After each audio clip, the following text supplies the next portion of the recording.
Welcome back to A Celtic State of Mind. Apologies for the slight delay. I got a knock at the door just before I was about to start there. I'm Paul John Dykes, and we do have three co-contributors today in John Hughes, Paddy Sinnott and Patrick McGilp. Paddy will be with us very, very soon. How are you doing, guys, after last night? After us criticising international football last week, John, and Scotland go out and do that to us? Look, there have been previous statements I made about not being interested at all in the Scotland national team, which I feel may have been misconstrued and taken out of context to indicate that I don't care at all about the Scotland national team. And as a fervent Scottish supporter, I would just say I find that to be very unfortunate. Nice word, fervent. Now, we're going to try and bring in Paddy again, if he's ready. No, he's not, but we will come back to Paddy. Right, last night, Patrick McGilp, you're a younger generation. You're a man who is starting off his life in the world, the difficult world of mainstream broadcasting, media, etc., journalism. You keep an eye on football beyond Celtic. I watched the game last night, Patrick. I've got to admit, I watched the game. I like to watch it if there's a Celtic interest, which of course there was. But I didn't expect that. How did you enjoy it? It was brilliant. I'm sort of kicking myself because I actually turned down a ticket. I'm going to Slovenia tomorrow, so I had to turn it down for getting holiday preparations and all that, and order packing and stuff. I didn't really have the time.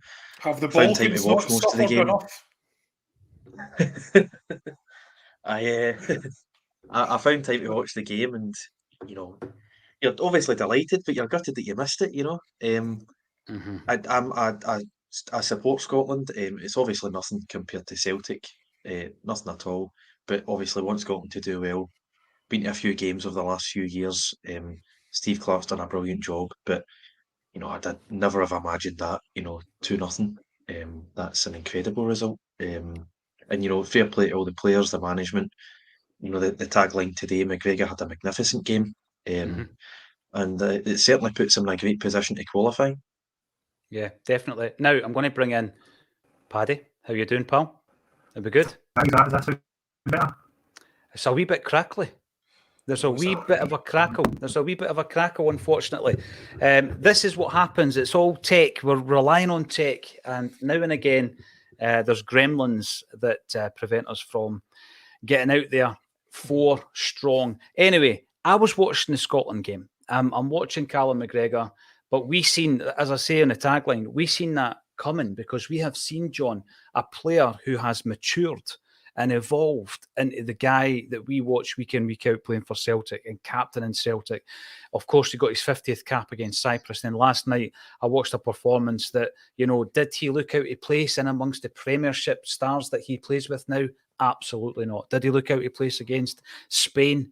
No chance. He was outstanding last night, John. But we shouldn't be surprised. We've seen this kid evolving from a 21-year-old to what he is now.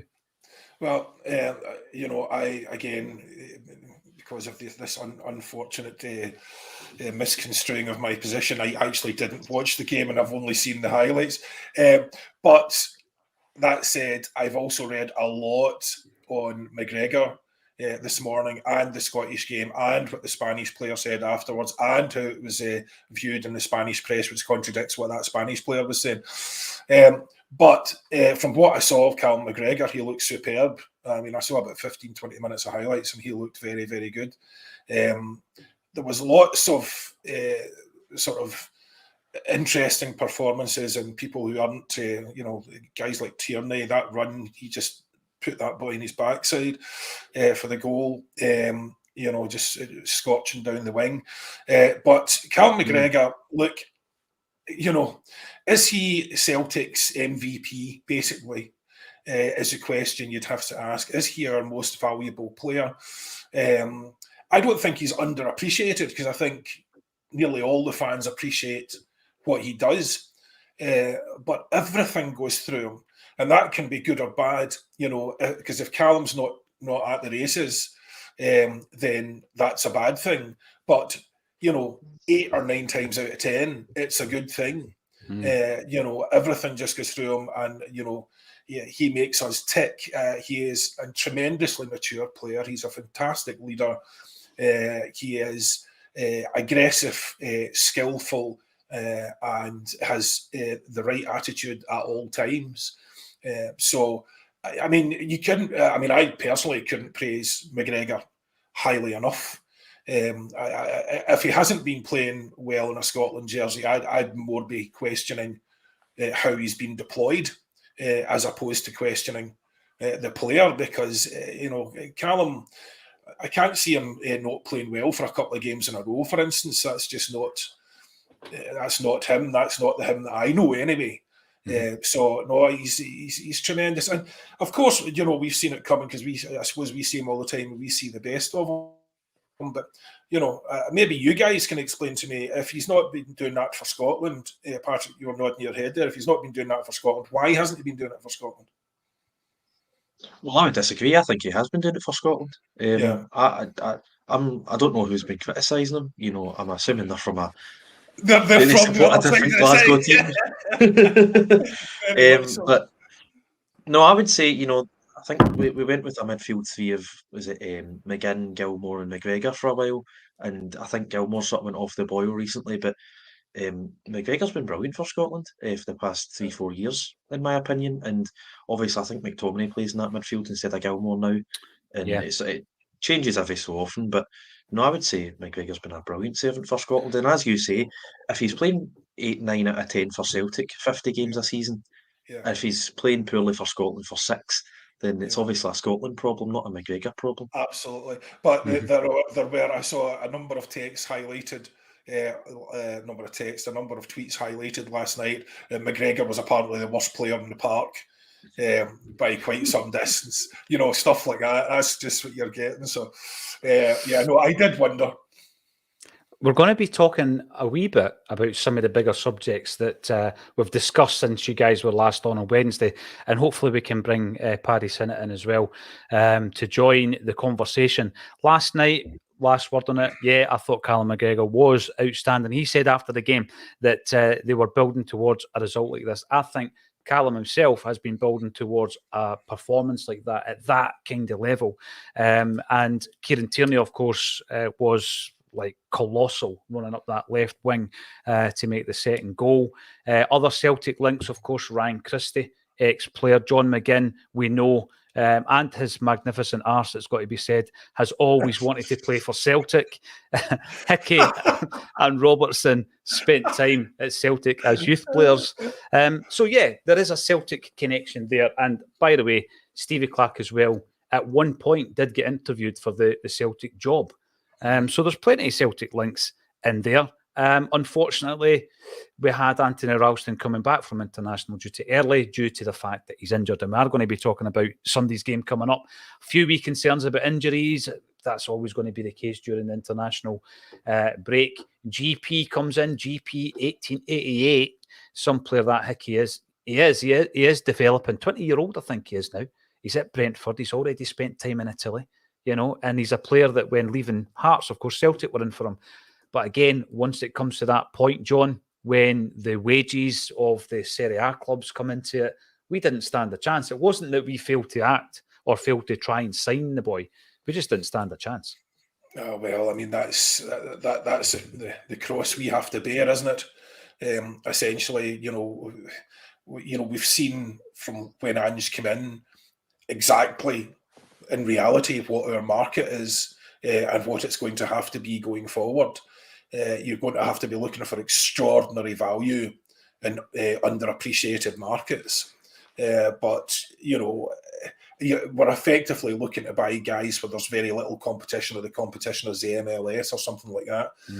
But when these wages start getting way above and beyond, there's nothing we can do about that. That's fair enough. Hopefully, as our results start to get better, commercial results, I believe, are going to be this year going to be potentially the best ones we've had, certainly turnover-wise, and also and again, if our results on the park get better due to investment in the team and in Europe, etc., then maybe we can compete more with those wages. But it's a big ask because you're committing a lot of money for a long time. And once you start increasing one guy's wages, then everyone else starts getting a strop on, if they're not at that level. So, it's as I say, it's something we have to worry about. But there's things that, just to sort of divert slightly for a second, things like that Origins top, that flew out the door. They couldn't keep it on the shelves. There is a whole market there,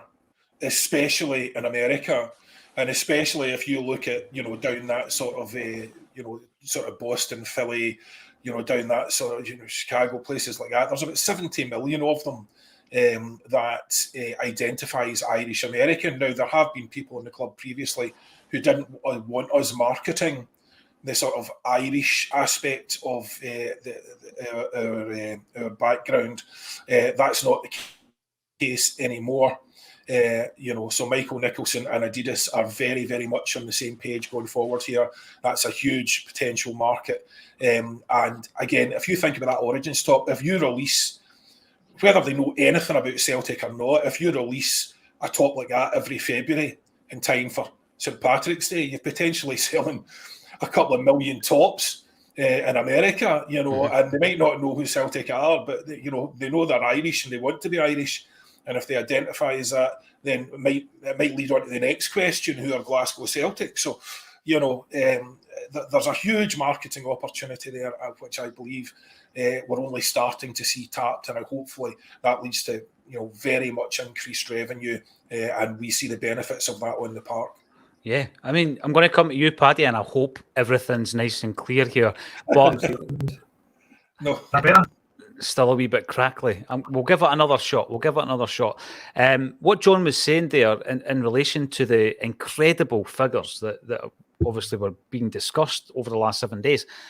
No football club really, if you think about it, right? No football club in Scotland should really be at that level financially. And it just goes to show the global reach the Celtic Football Club, and how well run the club has been. The global fan base is one of the things we used to always hear about it. It's hard to put a figure on it. We know the amount of CSCs there are around the world, but when you actually look at the amount of revenue that this football club can generate from this wee island, it's sensational. Often I wonder if we're punching above our weight. Obviously that would completely change if we played in a different league. However, give us a shot, Paddy. Hopefully it works. Give us a wee song. Give us a song and we'll see if it works. I think I spoke about singing it got me into trouble, so I'm not doing that anymore.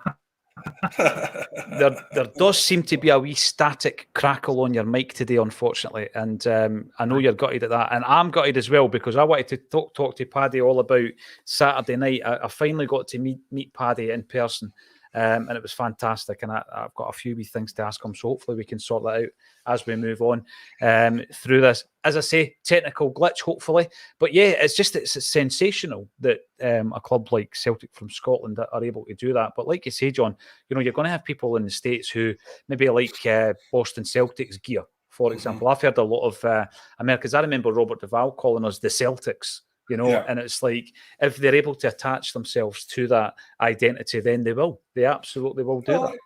Just it's dead simple.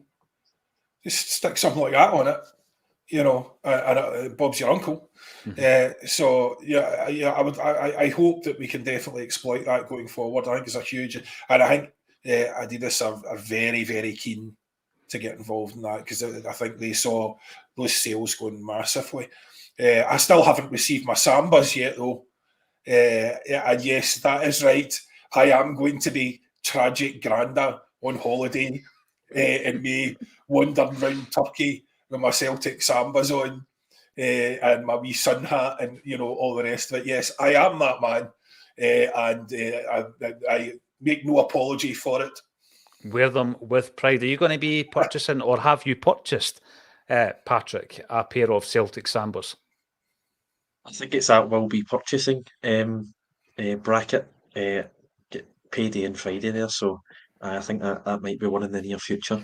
See how my budget is after my holiday. But they are belters, and as John says, it's obviously a market that Adidas would like to tap into to try and grow, their reach across the world. I'm sure they don't have any problems selling items in America, but to have a different type of brand, a sort of Irish brand in America through Celtic. I'm sure that's something they'd love to tap into. Aye, without a doubt. Did you say you're going to Slovakia? Slovenia? Slovenia. When you mentioned Slovakia, So not the land of Slovenia. Lubo. Not okay. Right. So unfortunately, Paddy's system, for some strange reason, after all these weeks, isn't playing ball. Unfortunately, but we will obviously go with it anyway, and we will run with John and Patrick. At least if I say Patrick or Paddy, you know who I'm talking about. But I've got to say though, and this is true, and I was going to pull Paddy up for it, but you know, there's a wee story that I'm going to share. And people might be rolling their eyes and saying, "Oh, no, another Peter Grant story." But I was saving it for today. I was saving it for man Paddy, right? So Peter Grant was teaching Paolo Di Canio the culture of Glasgow and Scotland, right? And Tommy Burns thought that Peter Grant was the guy to do it. Who better to welcome an Italian into Glasgow and teach him the ropes, right? So, you know, Paolo Di Canio was listening to Wet, Wet, Wet. And Peter Grant's telling this story, and I eyeball Paddy in the crowd, right? And Granty was like, "Here's the first lesson in Paolo, Wet, Wet, Wet, not good." And he explains the Rangers connections. And then he puts on another Scottish band, Simple Minds, and Granty tells them all about their association with Celtic. I think Charlie Butchell and Jim Kerr are big Celtic fans. So yeah, there was going to be another wee dig, and it's been ruined because of technology. It would have been good fun there with Paddy because he obviously takes it in good spirit. Sander Mack, what a run from Cal Mack in the 95th minute, and thankfully he jumped over that flying tackle. This is what we were saying earlier, John. You know, even though it's international football and club is your bread and butter, he's putting in the shift. I mean, he's putting in what we would expect from Callum McGregor, and something like that could happen, and it puts him out on Sunday. Thankfully, it didn't. Can I just add a wee story here? Who was it that Jim Kerr was married to? The wee blonde girl. She was an absolute beginners. Patsy Kensett. Patsy Kensett, sorry. Yeah, so at the Dublin, it was the 25th year anniversary, Lisbon Lions, it was Jim Kerr was there. Standing with my dad, and Jim Kerr comes over and says, "John, how you doing? Big fan, all the rest of it." And you know, and he goes on, and this is Patsy, and my dad's like pure old man style, just turns out and goes, "All right, then." Carries on. I don't think it wasn't the A-list welcome she was expecting. All anyway, right, Hen, love it. Sorry. But anyway, yeah. Back to your point. What was your point, Paul? Sorry, I was thinking about that story. It's all right, John. She probably just flew in after filming with Mel Gibson or something and Lethal Weapon. You know what I mean? She had just been in that movie. Back down to earth. Down you come. Superb. Love it. I mean, the thing with international football, and again, I don't want to paint a picture that I detest it. It's just like what Patrick said earlier on. When it comes to football, the only thing that upsets me is when Celtic get beat, right? I don't have that same emotion with English clubs. And in effect, I don't have that same emotion at international level. I really don't. I love to see Scotland doing well at tennis, football, whatever it may be. You know, that's just a fact. But obviously, I'm going to enjoy the football more because I'm a fan of football, and I enjoyed the game last night. But it did worry me, John, the fact that you've got a combative midfielder like McGregor who's not going to pull out any tackle. And obviously, there's incidents in the 95th game because Spain were rattled and they were getting a wee... Patrick, you saw it. You know, they were getting there, Crabbit, and they were pulling up and giving it all that, the dark arts and all this kind of stuff. And there was a fear in my mind that maybe Callum would take a niggle or maybe take an injury. And thankfully, he got through it unscathed because, like you say, John, he is the MVP of this football team, no doubt. Yeah, well, we're looking at a few injuries, though, haven't we? Have we got any updates on that? Because the last I saw, it was Forrest, Maeda, Abada, and potentially Ralston. We're looking at quite a few injuries now, aren't we? And also Hatati's hamstring. We've not had an update on that. So I would expect the usual prior to the game tomorrow. Ange giving us a wee update, John. Yeah, because it could be 3 or 4 guys out who potentially would start, would certainly be on the bench. And it can affect us because obviously we're looking ahead to other games. There's been quite a few suggestions in relation to what's been happening. And yesterday, Lawrence joined us. Perfect timing because obviously we just got stuck writing about it yesterday, John, for about half an hour. talking about the most recent incident involving an employee of Rangers Football Club or a fan of Rangers Football Club, because a lot of the examples included one or the other. And Lawrence made what would be a controversial suggestion, didn't he? And you ran a poll on it. You ran a poll last night. I did. So basically, Lawrence said, so as I put it, a radical but very interesting suggestion from Lawrence and Acsom. Would you support Celtic refusing to play the next game at Ibrox, assuming the League One and maximum 3-point loss, and provide a report to UEFA on unsafe conditions to try and finally force the hand of the SFA? Now, that got a lot of reaction in the comments as well, because people that were for it really were for it. People that were against it were very much against it. So it was both extremes. But on the poll itself, there was nearly 1,500 votes, with yes at 62%, no 38%. So it was decisive in favour. Now, I think there are a lot of football voices. I mean, the likes of John Fallon was commenting on that and saying, no, you can't do that, because he's thinking about from the player's point of view. And from Ange's point of view, I think the supporters are, take a more overall sort of position in terms of, supporter safety. I think the players would to a degree appreciate someone looking out for their safety, the players and staff. Looking out for their safety, and would understand it. I know that nobody would want to give up again. One of the other suggestions was that we play basically fringe players and B players, so we fulfil the obligation, but we essentially devalue the fixture in terms of broadcast and prestige, and we humiliate them into dealing with it, and God forbid, the sheer hilarity if we were to win the game as well. We're a reserve side, absolutely. While making a contemptuous gesture, if we actually won it as well, it would be worth it just for that. But, look, I know it's a radical proposition. It really is. And it makes a lot of people uncomfortable. But it goes back to the old thing about, the same behaviour and expecting a different reaction. Mm-hmm. All that's going to happen here is we're going to make the complaints down the same channels. Nothing's going to happen. Nothing has happened before. We've had some very, very serious incidents in the last year alone, and nothing has happened. Absolutely nothing has happened. So, we're getting no joy at all. Lawrence made that point yesterday. We get no joy at all through the SFA. So where do we turn? How do we make this an issue, possibly a larger issue, or at least embarrass the SFA into the point where they have to take action? Because we cannot have this carrying on. And while you were going back yesterday, I was watching the show, a very good show it was yesterday as well, Paul, and you were going back saying, you could cite the incidents, you could go back here, you could go back to this era, you could go back to that era. You go back to my dad, 1965 League Cup final. The one where he scores the 2 pens. And every single person watching this will be aware of this story. But so they go on they've gone round the pitch afterwards with the cup, him and Billy McNeil, and there's a massive pitch invasion, by Rangers fans. And who was penalised for that? Lapse of honour. That's who was penalised for it. Yeah. Lapse of honour. Mm-hmm. You know what I mean? So the Rangers fans invade the pitch. What do we do? Do we ban Rangers fans? Do we cite Rangers? Do we put measures in place to make sure it doesn't happen again? No, we just ban lapse of honour.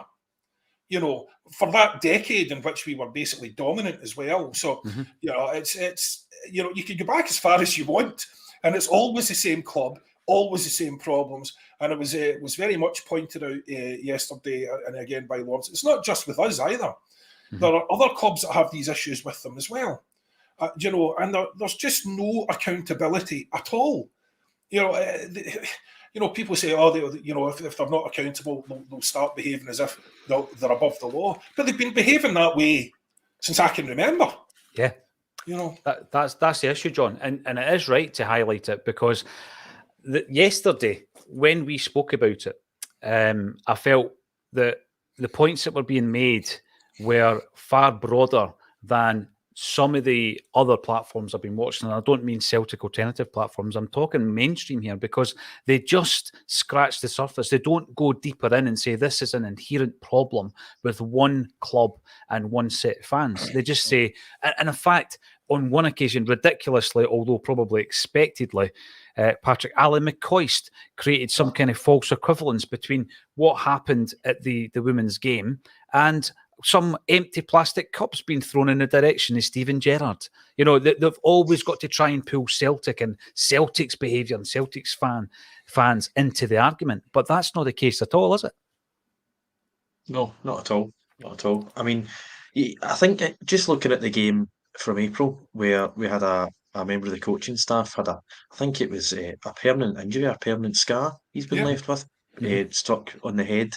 And then, you know, the Joe Hart goalmouth at half time. I mean, that's just beyond my comprehension. When I seen that for the first time, I thought, how sick as an individual do you have to be to try and smash a bottle when you know a guy is going to be diving around on the ground in all likelihood? I mean, even if you're giving the guy the benefit of the doubt, you would say, well, he's trying to hit the guy with a glass bottle. I mean, that is best case scenario. He's trying to hit Joe Hart with a glass bottle. You then look at the 5-1 game from April 2017, and I think, you know, the football dominated the conversations after that. But if it wasn't for our 5-1 mauling, you know, a fan invades the pitch after 2-0, a convicted sex offender, I believe. And then at 4-1, when Boyata scores, Griffiths is struck by batteries and coins, and nothing, not a peep. And I think, you know, Lawrence's suggestion, I think it's very much the final option. I think there are steps that you need to take before that. I think you go through the official channels. We know how that's going to end up. We're going to get nowhere. I think before you do that, you then say, right, we're not going to accept tickets then. And we've done that already, but through different means. You know, there's been the ticket fiasco, so we're not going to have fans there anyway. And then if these incidents persist, I think you have to say, well, either play it at a different stadium or play it behind closed doors. And if those two things aren't possible, then, you know, we're not going to play the fixture. In many ways, this would be the perfect season to try something like that, because by the time we go to Ibrox, we'll probably already be champions. The only downside would be it would tarnish our record, because we're almost certainly going to have to take a 3-0 defeat. And obviously the players and the management staff and the club might not want that. I'm sure a lot of the fans don't want that. I don't want that. But I mean, if this is going to be a persistent issue with, you know, fan misbehaviour from one club in particular, then it's a step you need to take. But as I say, if this does persist, it's going to have to be something that we look at, because we can't constantly go to the same place 2 times a season, 3 times a season, and have people actually been physically injured by fans and say, all right, we'll just ban this individual fan for life, and the other 51,999 can continue. And it's just going to keep on happening. Unless we take steps. In mitigation for that behaviour of the Rangers coach, I have had it reported to me that the back of Fran Alonso's head is unduly fiendish. So, you know, you can see why he was provoked. The level of provocation was clear for all to see, John. Surely, I mean, see what Patrick says there takes me back to what happened to Celtic when we played Rapid Vienna, right? So there was a bottle thrown on the park. I'm not actually sure if the person who was responsible for that was ever found out, charged or otherwise. A bottle was lobbed on the park. We had brought back a 3-1 deficit. Just to paint the picture here, John, you'll remember it. We went over. It was the away leg against Rapid Vienna first. They beat us 3-1. Brian McClare scored the goal over there. Alan McInally was sent off over there. We come back to Celtic Park, and we really needed one of those performances at Celtic Park, you know, the type of performance that we were able to put in against Sporting Lisbon, for example, or Cologne many years later. And we beat Rapid Vienna. We got the performance, and we beat Rapid Vienna 3-0 that night. We even had the luxury of missing a penalty. Peter Grant, by the way, but we missed a penalty and we win the game. But at some stage, this bottle comes on. Now, the bottle was thrown on the park, and it wasn't anywhere near a player. But obviously, one of the players seen an opportunity, down he went. And then when he's getting taken off the park, they've got him, his head in a bandage, you know. And what actually happened was eventually, there's a whole saga attached to this, but eventually a playoff had to be played, right? And Celtic had to go down to Old Trafford and play a third game, which we lost 1-0, right? But the punishment, the further punishment, as it were, was that the following season, we had to play Atletico Madrid behind closed doors. And that's what Paddy said there. And I think that if you want to punish a team, that's a punishment in terms of revenue, in terms of the fact that, if Celtic fans aren't going to be there and Rangers fans aren't going to be there, it's going to balance that out. But it also means that you're protecting fans because, at this moment in time, the safety of fans is paramount, John. Yeah. And again, the safety of staff as well, as they're going, it looks like their staff should be banned as well from the touchline. But that would be a severe sanction. I'd be happy enough with that rather than us having to take action, but that's what should be happening. Yeah. And again, the action that we are suggesting taking is to force the SFA into doing their job and actually taking action like that, which is basically saying, no, you're playing behind closed doors. That should have happened after that game with the broken bottle in the goal mouth and one of our staff being bottled severely, like badly injured. That should have been closed doors for the next game, right? So, and more than one, and then you've got them stashing weapons in the ground and all that sort of thing. So, it's beyond belief, that they're getting away with this. But the thing about it is, that's the Fran Alonso issue has just brought it to the forefront because we're so used to it. It's like we talk about it after the game, and at times we're distracted by the football as well. So, after that Rangers game, we were distracted by the actual game itself and talking about that. But the severity of that is really shocking, and I don't know where else you'd be getting away with that sort of thing. Just no accountability at all. No club sanction at all. Do you know what I mean? Nothing. They didn't get anything for that. So at what point is the club responsible? Now, I know there's rules about, if you go into Europe, etc., is the club's responsible for everything. And that is not the ideal situation either. But there has to be a happy medium, where you've got, behaviours that is totally unacceptable, incredibly dangerous, and design is malicious as well, and you just can't let that go. You just can't let it go without any accountability, any sanction. What was the fine that Rangers got after that? How many games did they play behind closed doors? Who was banned? Who was arrested? Who was convicted? The number of things that could and should have happened. And it's ongoing. It's an ongoing issue. It's one rule for everyone else and a completely different rule for them. Yeah, no, you're right. It is, and the reason that we're probably talking about this over two shows is because I think we're all sitting here wondering, or saying like what Patrick said earlier on. We all know what's going to happen, which is the square root of nothing, and that's the biggest frustration because we've got a game coming up at Ibrox where there's no Celtic fans going to be there. Can they guarantee the safety of our players and staff? Well, the answer to that is no. They just can't. And then, Celtic are playing in such a way, in such a manner, and we're looking so strong that we are going for a treble. That is the aspirations that we have. We're going for a treble.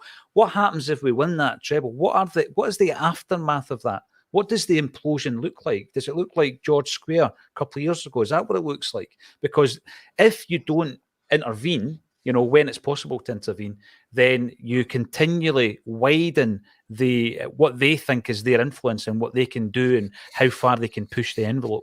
And that is why we're saying it needs to be sorted now. But I'm as confident as Patrick in relation to it not being sorted.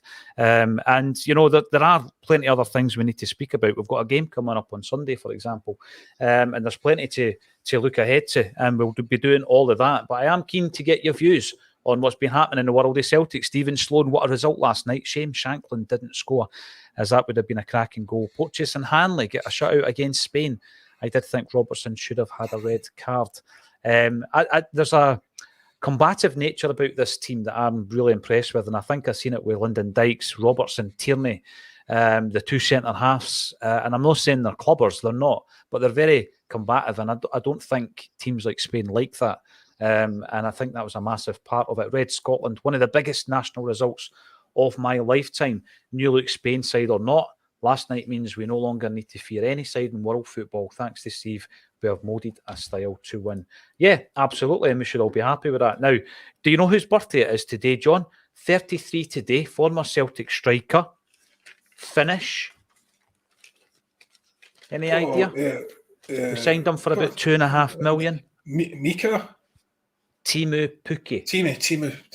Timo Pukki, right? So I was just looking at this. He was involved in Finland's latest endeavours. And I was looking at the game that they played just the other night there. This was quite an interesting one. So they played Denmark. They got beat 3-1. And what caught my eye was a young guy, 20 years of age, Patrick. I don't know if you're aware of him. I wasn't until I looked at this, by the name of Rasmus Højlund. Have you heard of him? He scored a hat-trick. He scores a hat-trick at the age of 20. He's now scored 6 goals in 4 games for his country.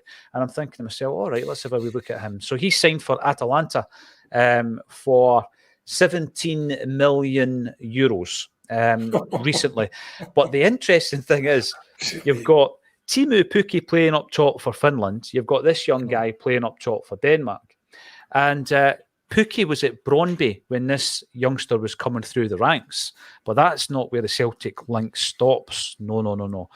He signed for Atalanta from Sturm Graz. And which striker did Sturm Graz bring in? Patrick McGilp, to try and get them the goals that this young player would be taken to Italy. Oh, yes, indeed. I'll be in a Yeti. So he is now obviously the top striker at Sturm Graz. But what a talent, 20-year-old. 33-year-old Teemu Pukki. We bought him for 2.5. We sold him for about 1/2. I think he goes into the category of flop, Patrick. What was your memories of him, John? Sorry, just quick. He went to Norwich, didn't he? He's still there. He's still at Norwich. So he did really well at Norwich. And because I always remember within a couple of seasons, he was banging them in and we were all going, wait a minute, where was this guy when we needed him? You know, so that was my memory of him. He's been prolific, and he's still scored. I think he scored about 10 goals this season again, John. So he's been very prolific, and he was very prolific with Brøndby also. And obviously, we bought him from Schalke. It just didn't work out, though, did it? What was your memories of him, Patrick? I think my memories of him was probably he played the games at Murrayfield, didn't he? He scored a couple of goals at Murrayfield, I think. He did. I believe he scored 2 against Reykjavik. I remember him scoring great goals, but not being a great goal scorer. I think you could say that about a few strikers. He always scored from really narrow angles, I remember. I think one of the ones at Murrayfield was an incredibly tight angle, but he could never score, 2, 3, 4 games in a row. He could never be that Celtic striker that he's going to get a lot of chances and he could never really put them away consistently. I liked him. I thought he definitely had something about him, and I think it was 2019-2020, the season that was curtailed by COVID. I think he was on fire for Norwich. I think he had like 10 goals after 6 games or something incredible. Because obviously they beat Man City quite famously 4-3 or 4-2 in one of the games. But no, it never really worked out from at Celtic. I'm glad he's had a half-decent career. He seems to be doing quite well at Norwich. But a scorer of great goals, but not a great goal scorer. Just shows you there are so many players that come through the doors at Celtic Park. Many of them just can't hack it. And another player that I've spoken to some of his teammates about was Harold Bratback. They all say that he was of undoubted quality, and he proved that both before Celtic and prior. And afterwards, he scored against us in the Champions League, remember, a couple of goals for Rosenborg. But it didn't work out for him. Anthony, Pukki done very well at Norwich. He is still there. He's still scoring goals, and he's still starting for his international team, of which he's made over 100 appearances. Angelo Tyro, not Skepovic. You know the thing about Skepovic, right? His old fella played for Partizan Belgrade, John, that night of the... you remember the 4-3 game where they beat us? Yes. No, it was 5-4 and they beat us on away goals. It was 6 each on aggregate. His old man was playing for Partizan Belgrade alongside Gordon Petric, Skepovic. Now, David Boyle, it's mind-boggling that Celtic have not documented all the attacks at Ibrox and took this to the SFA and to UEFA. Action has to be taken. John, are we basically giving them a hard time? Do you think the club maybe are doing something behind the scenes? Well, in the last 12 months, wasn't it, the couple of guys, Kev McCluskey, has documented for just the last 12 months alone.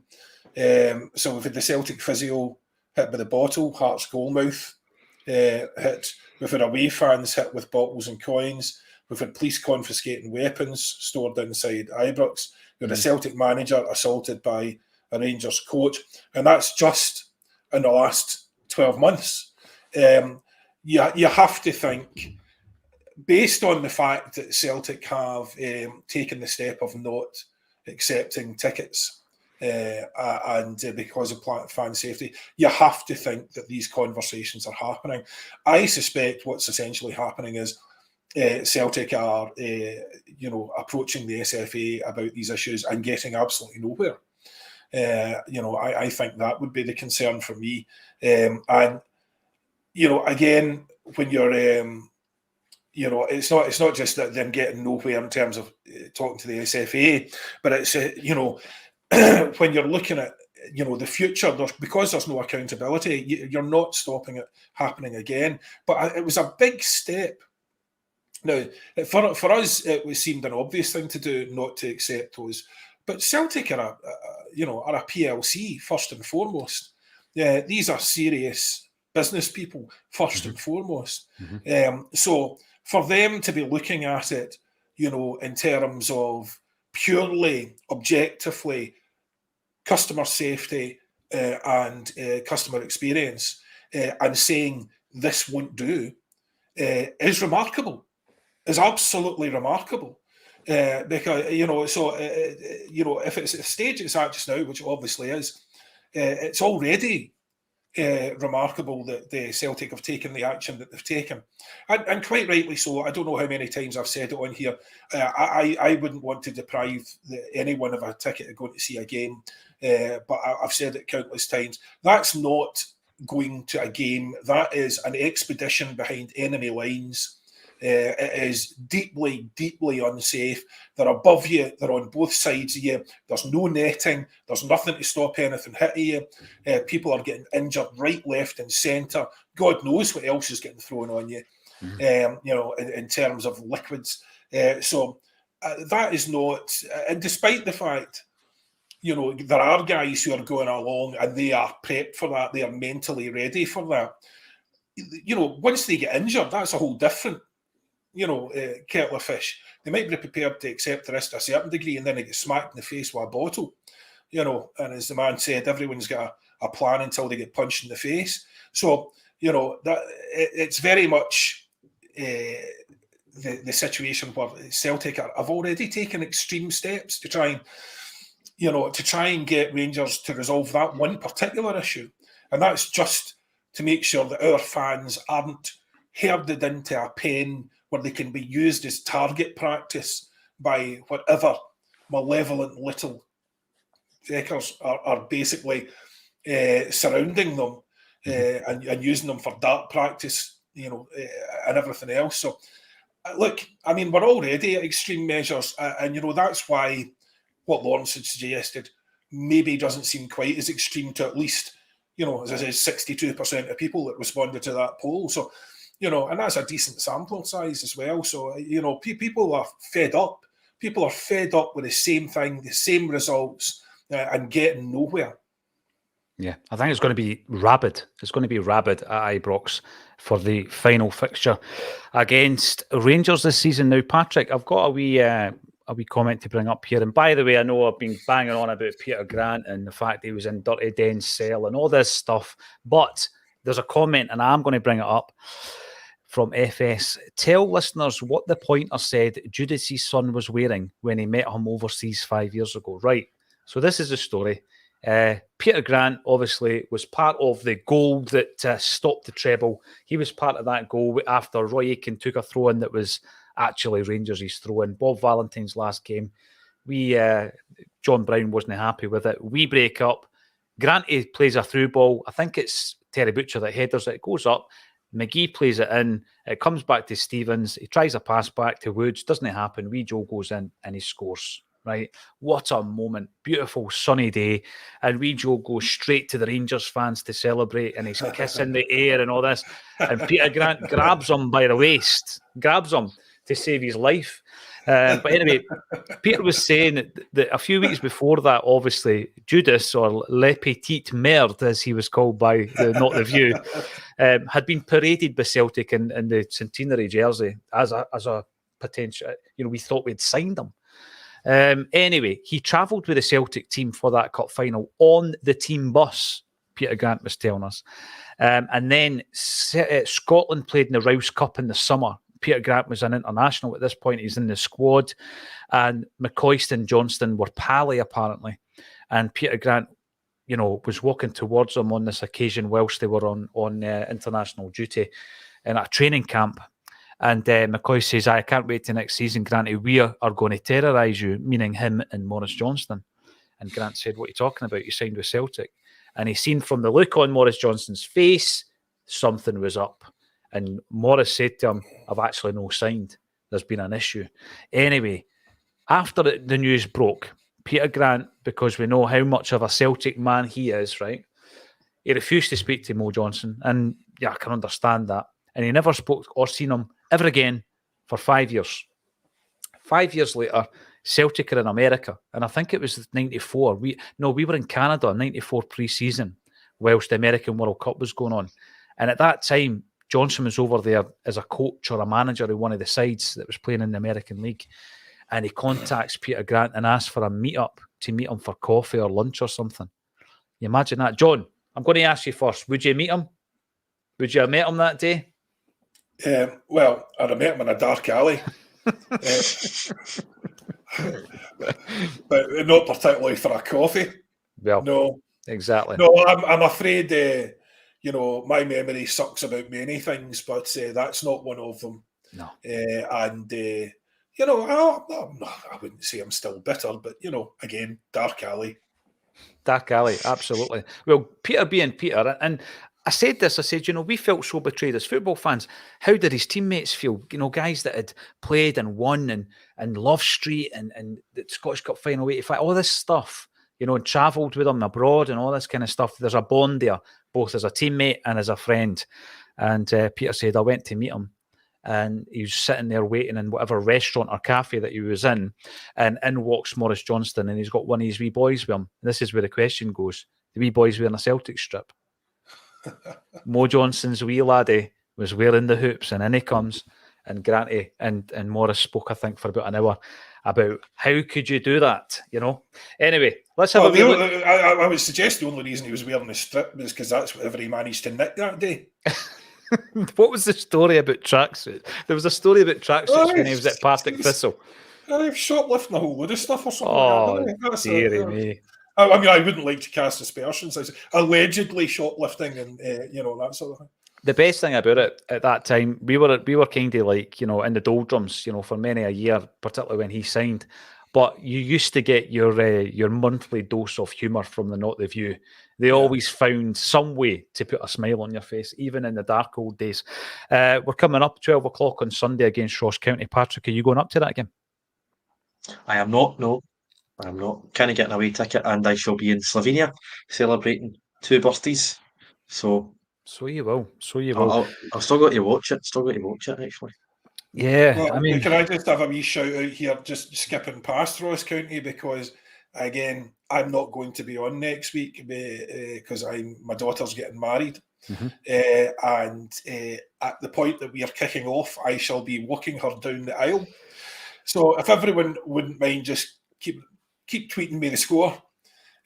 You'll just my Twitter, my alerts don't go off, so I can turn that off, can turn that volume down. So just keep tweeting me the score, keep me updated if you wouldn't mind. 100%, John. We'll do that. We'll definitely do it. There is one way if you wanted to watch it, if you were desperate to watch it, Patrick, because obviously we can arrange that, and it's not illegal, but we could show you on our stream without broadcasting it. We could certainly do that for you. Anyway, I don't think it's not access to it that's the problem. I think it would be sort of while they're getting married, sitting watching the game. I don't think that would be appreciated. You'll get away with that, John. Yeah, it's fine. You can just put it on that wee bit, lean it against the person in front of you. It's fine. I've seen folk doing that. Absolutely. Now, Patrick, few injury concerns. I'm pretty sure we'll get an update tomorrow from Ange. But we're going into this game on a great run of form. Some of the other fixtures, obviously, we're playing on the Sunday. We've got Hibs versus Motherwell, Kilmarnock against Hearts Rangers, faced Dundee United, St Johnstone and Aberdeen. St Mirren will play Livingston. That is the fixtures for this weekend. Ross County are sitting second bottom, just 2 points ahead of Dundee United. I remember at the beginning of the season, Malcolm Mackay saying that the quest this season was to keep them in the league, which I felt, after last season, he was kind of playing it down a wee bit, but I know that they did lose some very useful players in the pre-season there. We've had it tough at times up at Dingwall, Patrick. Can you see it being tough again this time round? I think it very much depends on who's playing. I think I wouldn't say we struggled against Hibs, and I wouldn't say. I always thought the win was coming against Hibs. I always thought, right, we're going to get a goal here. The relentlessness of the way that we play, the attitude of the players, the mentality that the team has. I always had faith that we were going to win the game. But at the same time, we weren't quite our usual selves after Hatate went off. And I think his injury could play a part in our performance. I mean, it's been a difficult place before. I think it was Jens scored a header with about 8 minutes to go up there, second game of the season. And then Abada scores a brilliant goal to make it 3-1. We cruised it in the League Cup, if I remember correctly. I think we won 3-1 or 4-1. Last season, obviously, we have the famous Ralston last-minute winner. And then there was a pretty tense 2-0 game, I believe, which I think really settled the nerves after we lost the semi-final. So all the games have been relatively close. They've all been sort of competitive, if you want to use that term. A bit like the Hibs game last weekend, but I just feel as if we've got too much. There really is a relentlessness about us. Yeah. And it's been there all season, in my opinion. You just feel as if, even when we go 1-0 down, you think, well, I wonder how we're going to come back from this, and we always do, You've got so many players, like Jota, Kyogo, Carter Vickers, McGregor, who are all still there, still readily available, almost certainly will play.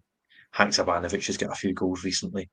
I remember, I think he had a great game up there back in August for his debut. So I couldn't see anything other than a victory, if I'm being honest. Yeah. And some of the more kind of flamboyant performers, John, like Jota, seems to have added to his game that, rolling the sleeves up mentality sometimes just to get the job done as well. Because often you could go to these games and it's your flair players that I'm not saying they hide, but, sometimes they can't get into the game. Samaras was a classic example of that, right? But I just think through the team, we've got that mentality, that relentlessness that Patrick talks about that will get us through this game on Sunday.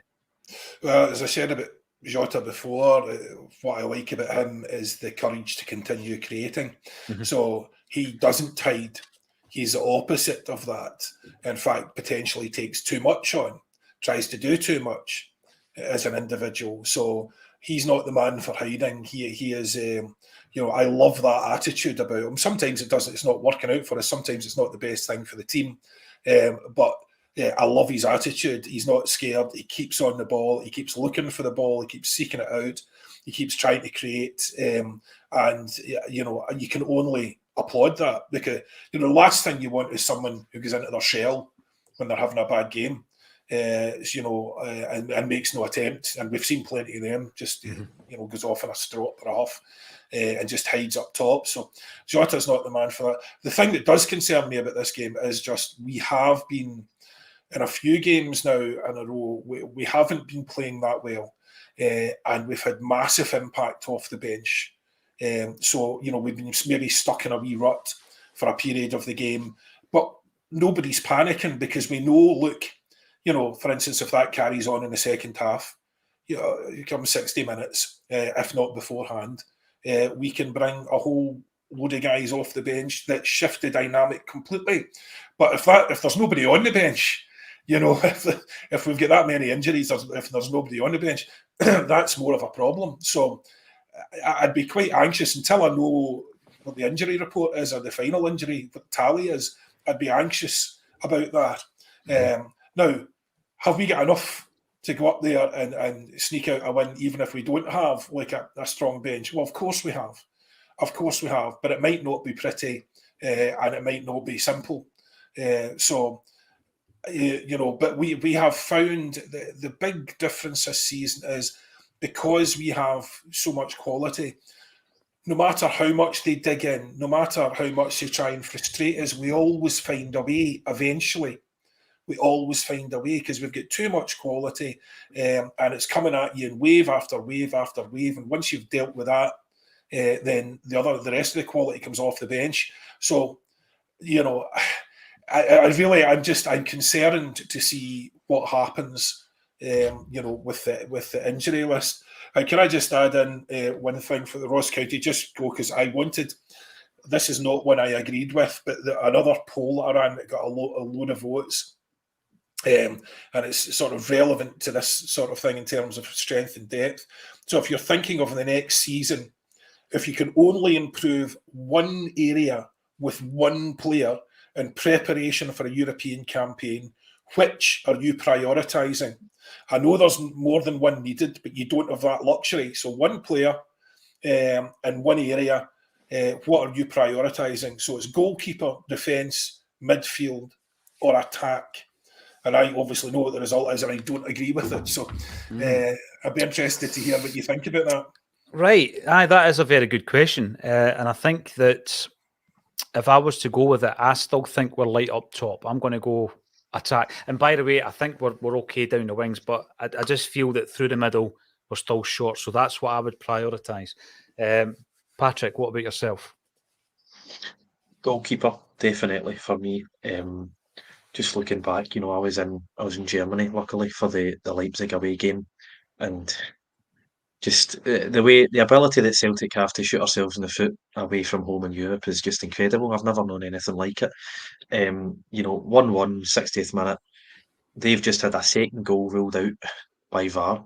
It could have been 3-1 if VAR wasn't around, and then Joe Hart passes it straight to one of their attackers and they score, and it's game over.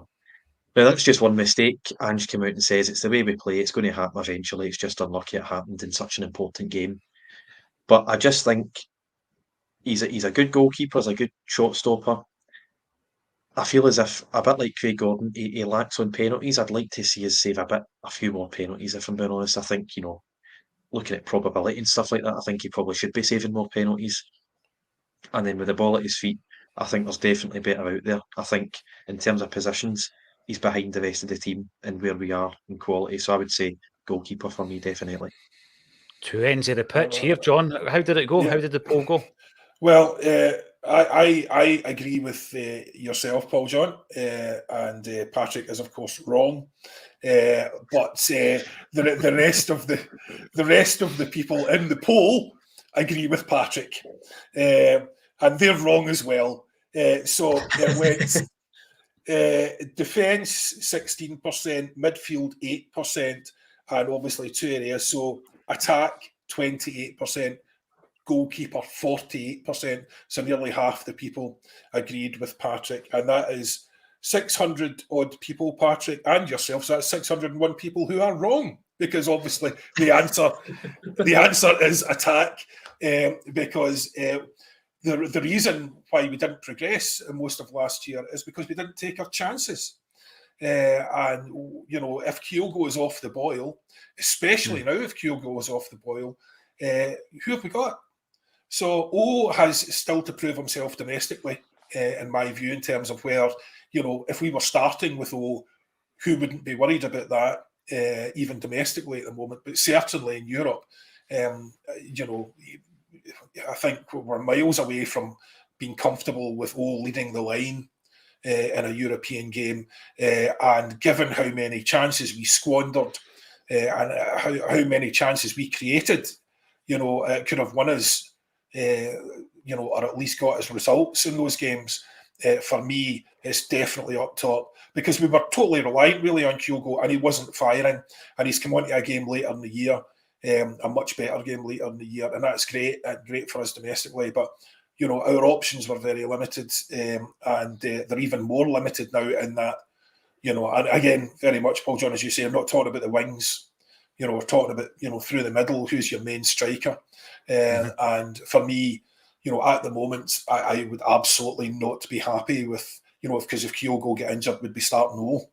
And, as it stands right now, I wouldn't be happy with that. Now, I'm not saying the boy's not got potential. He won't go on to be a great player, and he's not finding his feet. All of those things, yes. But starting a European game, I mean, there's not that many games left this season. So how he gets to prove himself before the next season is going to be problem enough. So I definitely feel we need another striker. Joe Hart, is he the best goalie in the world? No. And did he cost us a goal? Yeah, he did. But should we have taken far more chances than we did? Yes, we should. And that was the mantra after every game. How many chances did we miss? How many chances did we create? How many? We've got to be more clinical. If we'd said clinical anymore in the first half of the season, we could have opened a surgery.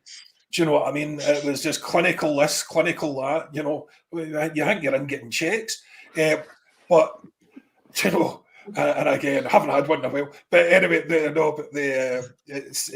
was the mantra all season, wasn't it? It's at that period of the season. So for me, yes, I'm ignoring the poll results. The people are wrong. And knowing Ange, you'll probably go out and buy both, so that's good for us. Hopefully. There was a third poll though, John, and you were talking around a kind of change in the shape of the team as well. Yeah, because I've mentioned it on here, and this was an interesting one. So the last one, I was milking it with the polls. So thank you very much for everyone on Twitter who kept answering me. But going into Europe next year and assuming a very similar lineup and availability, would you play a slightly more defensive double pivot? Kalmak and Awata, in this case, what I'm thinking about, in midfield, or stick with the current system? So are we going 4-2-3-1 or sticking with 4-3-3? It's an interesting one because I think we've got enough quality to do it, John. And because of the type of player that Ange has been buying in the midfield areas, you would think maybe that's on the horizon, Yeah. I'm going to ask Patrick for your opinion first, Paddy. What do you think? It's something I've wanted us to do for a long time, because I think we get carved open quite a lot, and I think you need to keep hold of the ball better in Europe. It's all well and good playing five at the back, and Rodgers tried that against PSG. But if you're going to give a team like that 80% possession, they're going to create chances and they're going to score loads of goals. I think you need to get a hold of the game, and I think that's where Celtic have let themselves down. And we've definitely get better under Ange. We've taken the game to the opposition. We've left ourselves maybe a bit open, maybe been a bit naive this season. But I think to have a better grip of the game, I think playing two midfielders would be a good thing. He's not going to compromise the way that he plays. So I think if we can play a double pivot and continue to play the way that he wants, it's something I'd like to see. But he's not going to sacrifice his style. What I would say is it's quite strange. We keep on bringing players in this position, a sort of defensive midfield type. We brought Ideguchi in and we thought, bring him in for January. Europe's in September, plenty of time to get up to speed. It just never happened. Awata has come in. He's barely played. I think he's made 3 substitute appearances. And, obviously it's one game a week you want to play your best players, stuff like that. But again, we're bringing these guys in, presumably for Europe, if they're defensive midfielders. And it's just not really working out. So it's quite a conundrum. But I would say if we can play our own way, I would go for the double pivot, yes. You're right, because even James McCarthy, you mentioned Ideguchi, Abelga, remember him? He came and then he very swiftly left. And obviously Awata, who we think is a more long-term option. So Parry would like to see it. John, I think it is something that in Europe, it's all about adaptability. Will he adapt? Will he change that? And I'm not sure he will. I'd like to see it from time to time, but I don't think he'll do it. Well, my thoughts were, again, for the reason that we keep buying these guys, that it's still Ange ball, effectively. I mean, a 4-2-3-1 is hardly a defensive setup. Do you know what I mean? And you can have Hatate at the tip of the midfield, or Haksabanovic, who is perfect for that role of sort of the 10 role, as we've discussed before. And it's I don't think it's taken anything away from the way that he plays. I just think, I mean, we saw Leipzig doing it against us, so it's still a really, really attacking formation, but it does give you that solidity, a bit more solidity in front of the back four, as you said. I'm all for it. And apparently, so are the people. because this time it was 65. All the people, so many people. This time it was 65% in favour and 35% against. And on this occasion, the people are correct because they agree with because they agree with you. Brilliant. Oh, I love it, John. Listen, we could go on. I'm going to bring up this final comment here, actually, but we're going to talk about Peter McGlone. But unfortunately, Peter, or fortunately, John, Patrick and I got carried away with other matters, but there is a lot to speak about this week. He actually made 2 appearances. He came on against Colombia on 60 minutes, and then he came on against Uruguay and he scored a fantastic goal that was chopped off, wasn't it, for offside? What a finish it was, by the way. Brilliant. And, I think we will get a chance, hopefully, to speak about if not this week, then maybe in more depth next week as well, Peter. So, yeah, he did get a couple of caps. And apparently I'm hearing that the Celtic Ross County game is going to be, they're going to be broadcast in Korea. So you can see how, the arrival of has got the people's attention over in his homeland. So I want to see more of the guy. I really do. I think that, there's bags of potential there. We've not seen enough of him yet. Maybe you guys have seen enough of us, though. So it's time for us to go. Thanks, everybody, for getting involved in the comments. And thank you to Paddy, who didn't get a chance to come in and defend himself when I was giving him it tight again about wet. And all that's left for me to say is John Hughes and Patrick McGill, thanks for joining me on A Celtic State of Mind.